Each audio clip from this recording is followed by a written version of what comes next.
예산국회가 중반에 접어들었지만 검찰의 적폐청산 수사 등을 놓고 여야 신경전이 계속되고 있습니다.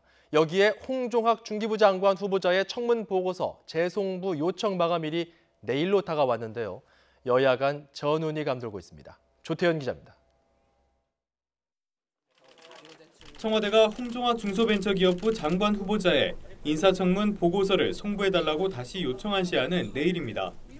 하지만 지난 13일 채택이 불발된 뒤 여야는 논의를 재개하려는 움직임조차 보이지 않고 있습니다.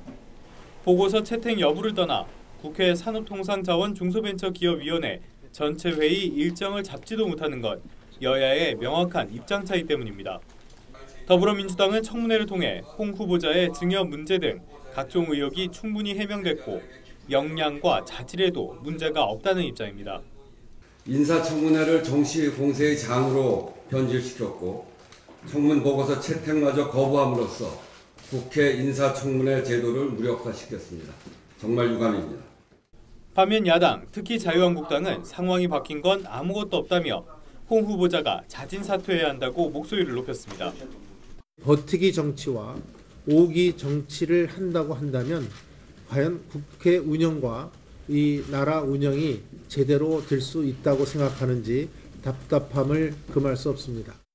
국민의당 역시 보고서 채택 불발 뒤 호남 민심까지 언급한 더불어민주당의 맹공에 감정이 상할 대로 상한 상태라 보고서 채택에 협조할 가능성은 희박해 보입니다.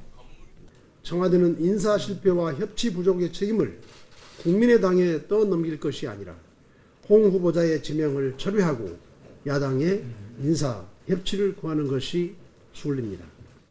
이 때문에 결국 청와대가 보고서 재송부 요청 마감 기한이 지난 뒤 임명을 강행할 것이라는 전망이 나옵니다. 문제는 임명 이후입니다. 이미 문재인 정부 출범 뒤 첫 예산국회에서 여야가 적폐 청산 움직임 등을 두고 사사건건 맞서는 상태. 여기에 야당이 반대하는 홍종학 후보자를 임명할 경우 정국은 당분간 해법을 찾기 어려운 대치 국면으로 빠질 가능성도 배제할 수 없습니다. YTN 조태현입니다.